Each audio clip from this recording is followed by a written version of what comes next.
याद है ना आपको, जिसके ससुराल में ससुर और पति कैसे उसका और उसकी सास का अपमान किया करते थे। वैसे तो मीना को नौकरी की इजाजत मिल गई थी, लेकिन मीना ये क्या है? खाना अभी तक नहीं बना। कब से मैं यहाँ बैठा हूँ कि नाश्ता कर लूँ। बस 2 मिनट, वो ऑफिस की एक ईमेल करनी है। तभी ससुर जी आ जाते हैं। मैंने कहता था जिस दिन ये फीमेल ईमेल करने लगेगी घर नहीं चलने वाला। तभी सास हाथ में नाश्ते की प्लेट ले आती है। ये लो, सभी उपमा खाओ। गर्मा गर्म स्वादिष्ट उपमा देखकर, वाह माँ जी, 2 मिनट में ये कमाल, क्या बात है।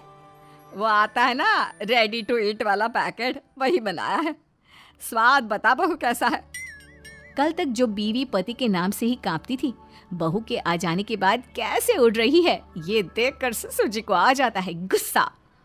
हाँ हाँ, पैसे तो पेड़ पर उगते हैं ना, या तेरा बाप दे जा रहा है जो बैठे बैठे पैसे खर्च कर रही है। अरे जरा शरीर चला लिया कर, वरना पता है ना जब मेरा हाथ पड़ेगा तो कैसे काम करती है तू। बहू बेटे के सामने खुद का अपमान सास बर्दाश्त नहीं कर पाती और रोती हुई कमरे में चली जाती है।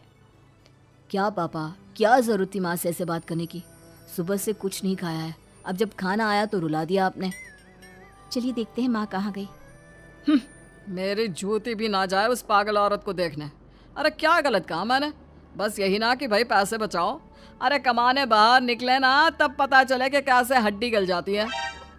बात तो सही कह रहे हैं पिताजी, माँ को तो बस पैसे उड़ाना आता है। अरे पर माँ ने तो सबके लिए नाश्ता ही बनाया था ना, कौन सा खुद के लिए गहने खरीदे थे। खैर, बहू समझ जाती है कि सारा मामला कमाई का ही है, क्योंकि सास कुछ करती नहीं, कुछ कमाती नहीं, तो ससुर जी उन पर हावी रहते हैं। फिर क्या था, अब थी बारी बहू की। माँ जी, दरवाजा खोलिए, देखिए मैं उपमा लेकर आई हूँ, गर्मा गर्म खा लेते हैं। सास कमरा खोल देती है। सामने खड़ी होती है बहू, हाथ में उपमा की प्लेट लेकर। बहू सास की सूजी आंख देखकर समझ जाती है कि मामला गड़बड़ है। वो बात पलटते हुए कहती है, माँ जी वो आपकी काली साड़ी पर काला ब्लाउज है ना, वो प्लीज मुझे दीजिए। मुझे कल ना काली साड़ी पहनी, लेकिन कोई ब्लाउज ही नहीं है। सास बहू की बात में अपना गम भूल जाती है। हाँ हाँ बहू, क्यों नहीं, वो तो मैंने अपने हाथों से डिजाइन किया था। चल अभी निकाल कर देती हूँ तुझे। सास बहू को ब्लाउज निकाल कर दे देती है। फिर अगले रोज, माँ जी आज तो ऑफिस में कमाल ही हो गया, पता है क्या, सारी सहेलियों ने घेर लिया, पूछ रही थी ब्लाउज कहाँ से खरीदा। मैंने भी बोल दिया मेरी सास ने सिलाया, वो भी खुद डिजाइन करके। ये तो वही बात हो गई कि झोला छाप डॉक्टर की दवाई काम कर गई। अरे बहू, ये तो बस ऐसे ही बना दिया था। लेकिन माँ जी आपको पता है, ये देखिए 2 लोगों ने तो मुझे कपड़ा भी दे दिया और नाम भी, सेम टू सेम डिजाइन का ब्लाउज बना दो, और बदले में ये 2000 रुपए। हाथ में 2000 देखकर सास की तो आंखें फटी की फटी रह जाती है। अरे बहू, ये तो कमाल ही कर दिया। ये काम तो मैं कल तेरे ऑफिस जाने से पहले ही खत्म कर दूंगी। सच्ची माँ जी, कैसे, इतनी जल्दी? अरे बहू, वो बस नाप है ना, उसी के आकार का काट काट कर डिजाइन ही तो देना है। ये तो मेरे बाएं हाथ का खेल है।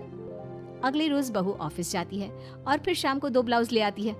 अरे बहू क्या बात है, लेकिन इसकी डिजाइन। बहू फोन में सास को डिजाइन दिखाती है। अरे ये तो बच्चों वाला डिजाइन है, रुक अभी थोड़ी देर में ही दे देती हूँ। सास बहू को कपड़े सिल कर देती और बहू सास को रुपए।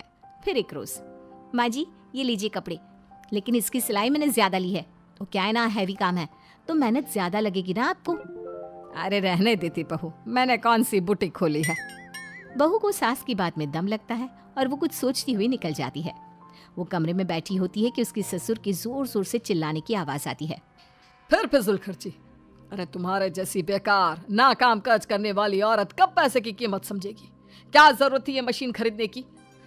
अरे वो मैंने EMI में ली है, आपको पता है ना कपड़े सिलने का कितना शौक है मुझे। हाँ तो क्या दर्जी बनोगी, लोगों को पकड़ पकड़ कर नाप लोगी? अरे कुछ तो शर्म करो। तभी बहू आ जाती है, उसके हाथ में चाबी होती है। माँ जी ये चाबी मैंने चौराहे में आपके लिए बुटीक खुला है, पैसा लोन से लिया है तो काम करके आप चुका देना। और हाँ माँ जी, कल उद्घाटन है तो 11 बजे दुकान में पहुंच जाना, पूजा में आपको ही बैठना है। ये सुनकर ससुर जी आग बबूला हो जाते हैं। कहीं नहीं जाएगी ये, इस घर की औरतें बाहर नहीं निकलती। तू तो इंजीनियर है इसलिए तुझे इजाजत दे दी, लेकिन ये तेरी सास 4 अक्षर नहीं आते इसको। अरे रहने दे, क्यों पैसा बर्बाद करवा रही है। सास को डांटने की आदत ससुर जी को जो लग चुकी थी। सास बहू की ओर देखती है, तो माँ जी कल वक्त से तैयार रहना। ससुर जी, आप ही तो माँ जी को कहते थे ना उन्हें पैसे की कदर नहीं है, तो अब वो खुद ही कमाने जा रही हैं। अरे और क्या पापा, देखिए मीना ने कितना अच्छा बुटीक खुला है माँ के लिए। अरे रहने दो, ये कुछ नहीं कर पाएगी, गवार कही की।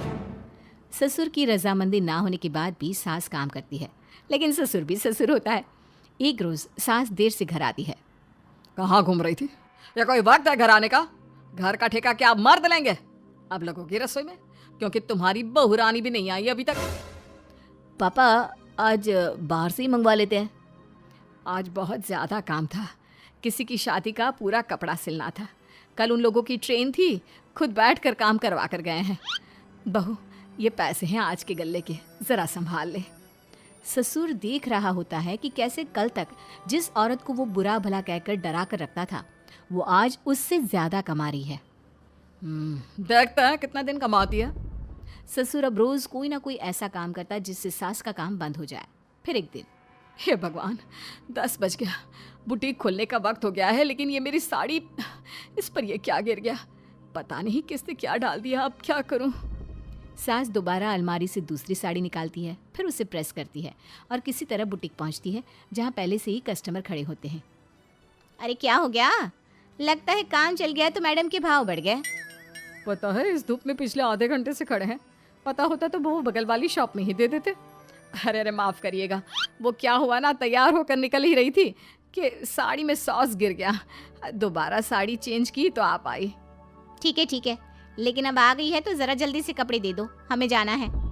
सास को कस्टमर की बात बुरी लगती है, लेकिन क्या करती, वो जल्दी से सभी को सारा सामान देकर विदा करती है। सारा दिन काम करती है।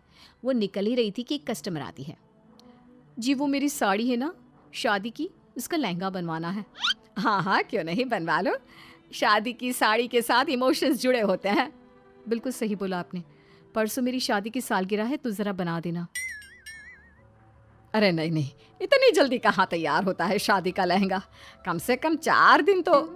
देखिए, आप 2 दिनों में जितना कमाती है ना, वो मैं आपको 1 दिन में दे दूंगी। बस मेरी ये शादी की साड़ी का लहंगा बना दीजिए। सास को भी अब पैसे की लालच आ जाती है।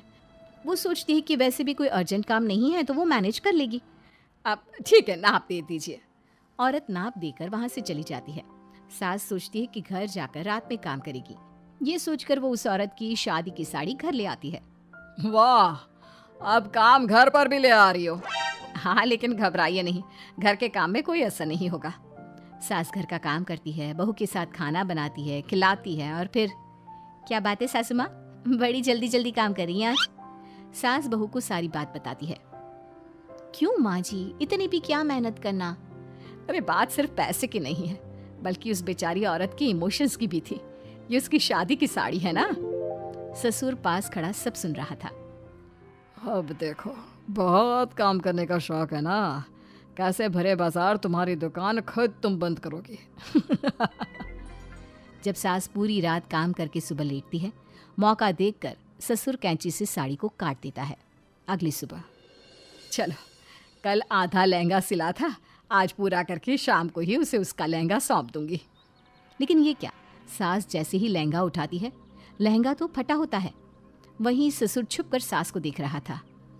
हाय रे, ये किसने किया? ससुर छुपकर हंस रहा था। बहू देख लेती है और ससुर के पास जाती है। पिताजी, आपसे ऐसी छोटी हरकत की उम्मीद नहीं थी।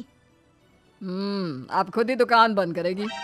ससुर वहाँ से चला जाता है। सास भी वहाँ आ जाती है। वो समझ जाती है कि उसके पति ने ही साड़ी पर कैंची चलाई है। लेकिन फिर शाम को, जी वो मेरा लहंगा तैयार हो गया? हाँ जी, मैं तो कहती हूँ कि आप एक बार लहंगा पहन कर भी देख ले। औरत लहंगा पहन कर आती है और खूब खुश हो जाती है। अरे ये लहंगा है ना अंकल जी, कमाल का, आंटी जी ने बनाया है, बिल्कुल लेटेस्ट डिज़ाइन। औरत सास को ढेर सारे पैसे देकर चली जाती है। लेकिन मैंने तो ये औरतों का फैशन है, कहीं से सिल दो या कहीं से काट दो, फैशन ही होता है। चलिए शाम का खाना मेरी तरफ से, आज आपका जन्मदिन है ना, रिटर्न गिफ्ट तो बनता ही है।